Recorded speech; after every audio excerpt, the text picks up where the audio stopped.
देखिए, मुझे लगता है इस जीत की बधाई आप सभी मीडिया के बंधुओं को भी मिलनी चाहिए। इस जीत की बधाई हमारे भारत की सभी माताओं को, बहनों को, बेटियों को मिलनी चाहिए। हमारी रत्ना देवनाथ जी जो इलेक्शन कंटेस्ट कर रही थी, जिनकी बेटी के साथ एक जुल्म हुआ था और अत्याचार हुआ था, और ऐसी न जाने कितनी बेटियों के साथ बंगाल में अत्याचार हुए हैं, ये उस विश्वास की जीत है, हमारी बेटियों की जीत है, हमारी महिलाओं के सम्मान की जीत है, समस्त भारतवासियों की जीत है। और जो हमारा सपना था पूर्व से लेकर पश्चिम तक, उत्तर से लेकर दक्षिण तक, भारतीय जनता पार्टी और जनता के विश्वास की जीत का जो हमारा सपना था, संकल्प था, उस संकल्प को हम साकार होते हुए देखते हैं। बात की जाए तो भारतीय जनता पार्टी काफी बड़ी आपके साथ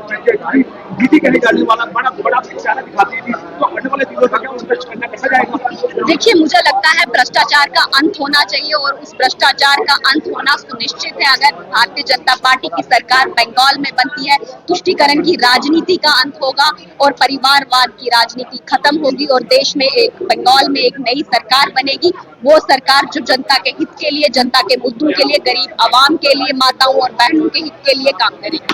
अपोजिशन ये कहती है कि बीजेपी चुनाव अगर जीतती है तो कास्ट रिलीजन के बेस पर लोगों को डिवाइड करके चुनाव जीती, इसका क्या कहना? देखिए, मुझे लगता है अगर हम सभी कास्ट को लेके चलते हैं और सभी को लेके चलने वाली एक ही पार्टी है, वो है भारतीय जनता पार्टी, और भारतीय जनता पार्टी ने जनता के हित की बात की है, आवाम के हित की बात की है, और वहां के लोगों के राइट्स को प्रोटेक्ट करने की बात की है। मुझे लगता है ये तुष्टीकरण की राजनीति सिर्फ और सिर्फ भाजपा ने खत्म की है, और बंगाल में बौखलाई हुई ममता दीदी की सरकार इस तरह के इल्जाम लगाने की आदत उनको पहले भी थी, और अब भी ये शायद यही वजह है कि बंगाल के लोगों ने इस बार उनको नकारा है और भारतीय जनता पार्टी को चुना है।